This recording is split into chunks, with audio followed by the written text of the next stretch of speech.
Hello everyone, and welcome to Lecture 7 in our series on Middle Egyptian and Hieroglyphics. This lecture will be going over some miscellaneous topics from chapters 1 to 4, things that don't really fit into the other major categories, but that still have some relevance and bear discussion. After this lecture is done, you will know everything from chapters 1 to 4, assuming, of course, that you have paid attention to and internalized everything that I have said, which I understand is a bit of an ask. First, we need to go a little more on the genitival adjective. If you remember from episode 5, I talked about how the preposition en sometimes behaves as the genitive preposition of, even though really it just means to or for. And that's because it's sort of a homonym of the masculine singular form of the genitival adjective, which is ni, but the y isn't always written, so you get n. As it turns out, there's 6 different forms of the genitival adjective. All of them have a y that isn't written. The feminine plural also has a w that isn't written. And all of them function in the same way. You have 2 words. You want to say one of them is of the other one. You can just stick an n in between the words, or whatever the appropriate form is, and it expresses that genitival, that possessive relationship. These are pretty easy. Most of them are kind of the standard endings you've come to expect. The we for the dual, the w for the plural, the t on the feminine forms. The only one that isn't written phonetically is the masculine plural. I have put that at the bottom. You can see that little jar. That is nu, NW, and that is how the masculine plural form of the genitival adjective is written. Other than that, all very standard, but I want to make sure you knew this table because it does come up a lot. I've made this mistake myself when I was a beginner, not knowing what net was, getting confused. It's just of. Another thing that looks kind of like the bound construction, but really isn't, is a feature called apposition. It's a feature in English as well as in Egyptian, and it's when you want to equate 2 nouns in the middle of a sentence, or 2 noun phrases, really.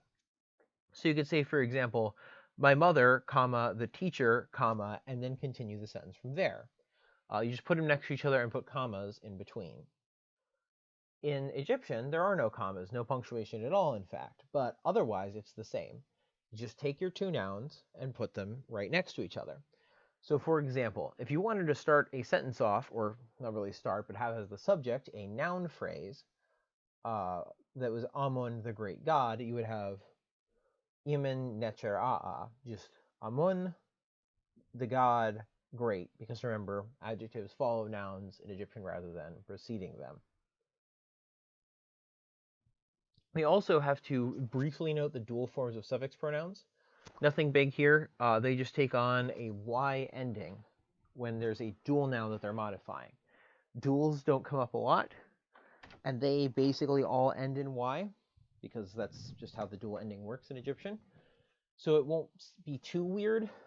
Just so you know, if you see fi at the end of a word, tawi fi, for example. Tawi is, of course, the 2 lands. His 2 lands would be tawi fi, because it's the dual form of the noun. Not something that comes up a ton, but good to know. Transposition is something that's a little tougher. It's not something that you would expect from really any language. It's when letters or even entire words are written out of order. And the reason it happens is hieroglyphics, as much as they are a means of communication and a form of writing, they're also a form of art. And not just in the sense that they're pictures, but the sentences themselves are regarded as something as an art form by the Egyptians. They took a lot of care to make them aesthetically pleasing and to fulfill certain social roles. That's where we get our 2 kinds of transposition. The aesthetic kind is called graphic transposition. It's when a word would look kind of ugly if you wrote it in the correct order, so they shuffle some letters around so that it looks nicer. For example, well, the example that Hoch gives, I didn't reproduce it, but you can find it in your book, is the word chefet, which is ach, that circle H, F, T, is written as though it is circle H, T, F, just because the F is long, and so it goes nice and neatly under. This is not how it would have been pronounced, but it's how the Egyptians wrote it because it looked nicer, and that was very important. It can be learned on a vocabulary item basis. It's consistent within words. If a word is spelled weirdly once, it's spelled weirdly all the time. It's not something that's too hard, but it's just something to know about. And then the other kind of transposition is a little harder, and that's honorific transposition. It's when you have two words, and you have them, typically it'll be in a construct. One is possessing the other. But the thing that is doing the possessing, the thing that comes second, for example, the house of the king, which we're using right now as our example, we will be in a second, the king needs to be honored. He's much more important than a house. And the way you express that is by switching the order of the words, so that king comes first, even though when saying it out loud, it would come second. So here, as in our example, the little phrase below is per nesu, the house of the king, the royal palace. But it's written nesu per. And yes, that first word, I know it looked like suint, that's nesu. This is just a quirk of Egyptian that's how the word for king is written, even though it quote unquote shouldn't be. And it gets flipped around. So it is not nesu per, that is per nesu. This one, a little tougher to figure out, but it will usually occur in cases where the opposite wouldn't make any sense. King of the house, not something you'd really say. You can't just be king of a house. You'd be the king of the land containing the house or whatever, but then you'd say like king of Egypt or something. Whereas the king's house, the house of the king, is something that would come up quite a bit. If you're reading an administrative text, the royal palace is more likely to show up than not.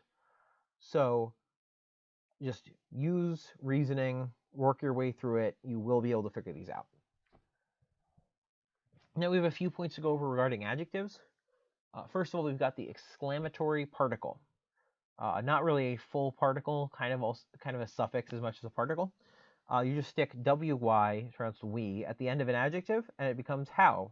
So nefer is beautiful. Neferwi is how beautiful, like an exclamation. And that's all it is. Just putting we at the end makes it an exclamatory, you're excited about, or maybe you're upset if it's like how bad. But you're adding some emphasis and some exclamation to it. And that's all there is to the exclamatory particle. We also need to do a little more work on the predicate adjective, because in Egyptian, as in Semitic languages, predicate adjectives behave a little oddly, because they don't behave like that adverbial comment as we would expect. For example, predicate adjectives don't agree in gender and number with the subject, and they appear first, and they kick out the you.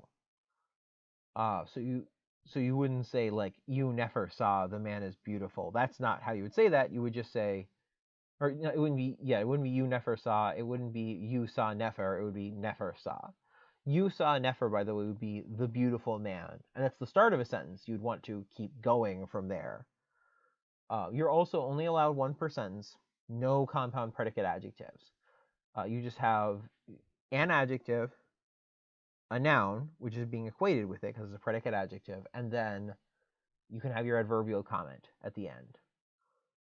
The man, or like you could have like cold man in the house. The man is cold in the house. That would be fine.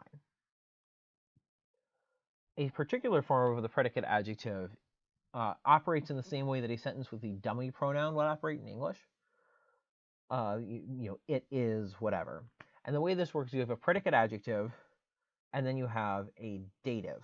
And the dative in Egyptian is always the preposition n plus the suffix pronoun, or whatever the dative thing is. But in this case, it specifically requires a suffix pronoun. Actually, let me briefly to check. I don't know that it does. But in any case, no, it's just any dative is possible. Yes. So usually it's the suffix pronoun, but you could also just have a noun there. You could have an example given by Hoch is neferwi en per nesu, how good it is for the palace. And in this case, the thing following the end is per nesu. And the example I have here is just binuini, how bad it is for me, also found in Hoch. And if you break it down, bean means bad. We is our exclamatory how that we just went over, and then you have the dative in the first singular.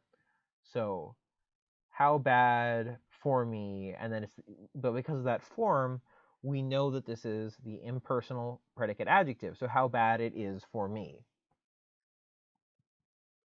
We also need to go over comparatives and superlatives. Egyptian does not have a superlative or comparative form of the adjective, nor does it have a comparative or superlative adverb, like more or most or whatever. If you want to express the notion of more, that one thing is more whatever than another, you use the preposition are in a particular construction. You have adjective, whatever the adjective is that you're saying is more, X, R, Y. So this forms a predicate adjective sentence where RY is the adverbial comment, X is the subject, and the adjective is the predicate adjective. And so that the first part is X is the adjective, and then R means to directionally, but it also can mean from. And so X is braver from Y, which we better translate as than Y. That's what we use. We have a specially designated adverb for it, or perhaps a conjunction. I don't quite know how you classify than. But you'll see this a lot, and that's just how you express it. You'll see a preposition are being used to compare two things. And for most, you're using the X of X's, using any of our possessives. So either the genitival adjective or just a construct, because you're treating it as a noun. So weru would be the greatest of the great, literally. But that's the closest thing Egyptian has to a superlative. That's about all you can do with that language. Well, with superlatives in the language, it's not a form that they have explicitly. That's all we have for chapters 1 through 4. Next lecture, we will be going over some of the examples in the back of the book. So some of the ones where they, like the homework problems where they give you the answers. Not all of them for 1 through 4, because there are quite a few, and some of them are redundant. But I will go over enough that you'll understand how to attack these and get an idea of the process and some of the concepts. And stick around for the final biliteral list. After this, we're going to be done with that. So I've omitted one that Hoch includes because it's the male genitals, and I don't want that showing up on YouTube. But then you have this vulture for met or moot, most commonly in moot as mother. That's what that word means. Chet is the stick. Chet also means stick. Set has several meanings, including place. That second symbol there, that one usually means place. It's also the throne of Osiris. In his name, like Osiris Usir will include that little set hieroglyph. Then a couple with final D. Sed is some part of an animal. Ked, that stick with a little overhang. And then Jed is this particular shape known as the Jed pillar, with unclear but important mythological implications for the story of Osiris. If you're curious about that, you need to talk to a theologian in Egyptian mythology much more skilled than I. And then we have a couple with final Janja, a couple for Aj, the fish, and something unidentifiable that looks almost like a crab. Wedge or Uj, that one shows up a lot actually. Wedge means command or order. Nej is that staff that looks almost like a cross. Hedge is a mace, but it means silver, the metal, or silver as in like white, like the color. Those tend to get conflated quite a bit in Egyptian. The colors silver and white were treated as the same. And that's all we have for the biliterals. So see you around the next episode when we discuss some of the examples in the back of the book.